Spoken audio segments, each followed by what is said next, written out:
Baik, saya buka keamanan huruf C. Dari suara juga masih tersenyum.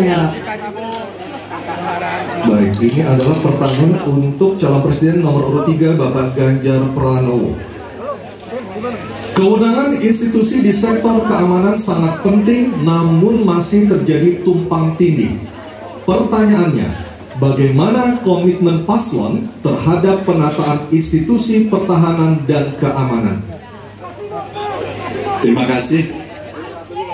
Membereskan yang tumpang tindih, dan itu harus dimulai dari pemimpin yang punya komitmen untuk membereskan. Siapa dia? Pemimpin tertinggi, presiden.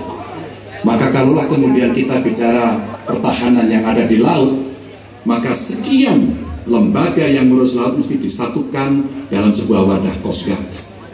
Ketika kita bicara keamanan dan tumpang tindih, maka keamanan wilayahnya ada di kepolisian. Saya mengapresiasi umpama dalam konteks terorisme 2023 relatif tidak ada. Kita berikan apresiasi itu kepada kepolisian.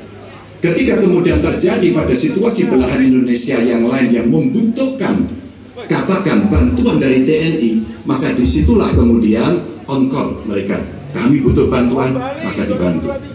Tapi pada sisi yang lain, pembenahan yang tumpang tindih ini di daerah sebenarnya juga bisa disupport agar keamanan bisa berjalan dengan baik. Siapa mereka pelaksana di daerah? Forkompimda. Kita tidak pernah membiarkan situasi negara diurus oleh pusat saja. Kita mesti mengambil inisiatif karena peran-peran sampai tingkat lokal itu ada. Bahkan tokoh masyarakat, tokoh agama mesti kita lakukan.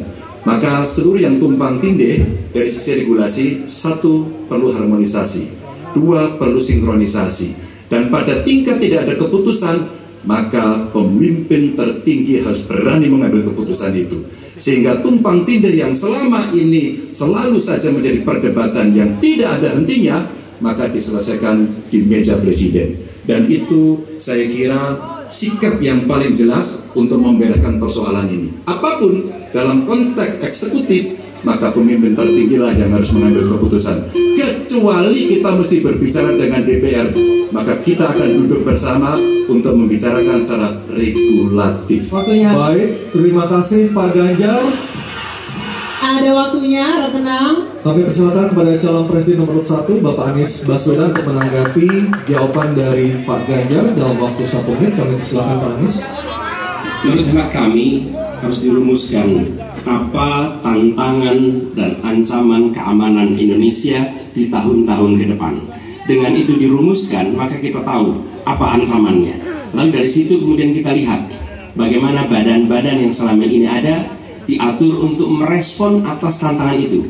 Kalau kita hanya menata ulang tanpa memikirkan apa ancaman barunya, maka kita tidak lebih dari sekedar menyelesaikan urusan organisasi. Yang sesungguhnya dibutuhkan adalah bagaimana organisasi itu diatur untuk merespon tantangan. Jadi nomor 1, rumuskan itu. Kemudian yang kedua, yang tidak kalah penting, libatkan semua unsur yang terbiasa di dalam menyusun ancaman tantangan organisasi, sehingga kemudian penataan organisasi badan-badan bukan semata-mata karena selera pemimpin, tapi karena merespon atas ancaman itu. Dengan begitu, penataannya akan sesuai kebutuhan. Terima kasih. Waktu 1 menit sudah habis. Baik, terima kasih. Selanjutnya juga calon presiden nomor urut 2 Bapak Prabowo Subianto. Hadirin kami harap tenang terlebih dahulu. Ada waktunya untuk menanggapi jawaban dari capres nomor urut 3. Waktu Bapak 1 menit dimulai ketika berbicara. Baik ya, sekali lagi saya harus mengatakan, saya kok banyak sependapat dengan Pak Ganjar. Jadi benar tumpang tindih harus diselesaikan oleh pimpinan tertinggi, dan itu saya kira bisa ya.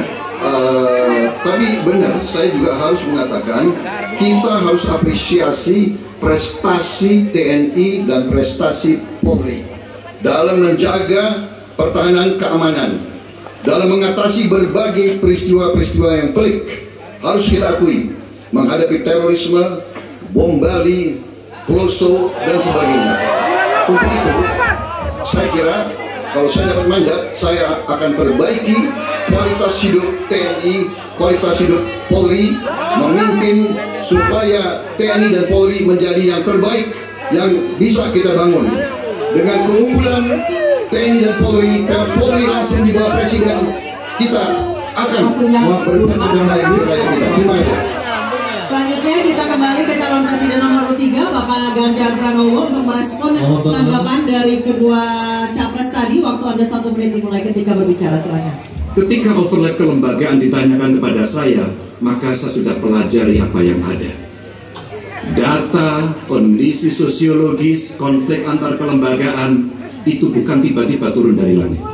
Karena kami sudah baca datanya, kami melihat prakteknya, pengalaman kami 10 tahun di DPR dan 10 tahun di gubernur cukuplah sudah untuk membuat analisis kondisi sosiologis yang ada. Maka tidak perlu lagi kita akan mengundang lebih banyak orang untuk meneliti starting from zero. Ini starting from the end. Dan kemudian kita mesti memutuskan cepat. Maka kalaulah kemudian seluruh data itu sudah ada di kepala kita, sudah tertuliskan dengan baik, maka yang diambil adalah keputusan karena kita punya konsep untuk memutuskan itu. Kecuali kita blank dan kita tidak pernah tahu dari mana Anda akan memulai. Karena saya tahu dari mana itu memulai. Makasih. Baik, terima kasih Pak Ganjar. 3 capres sudah memberikan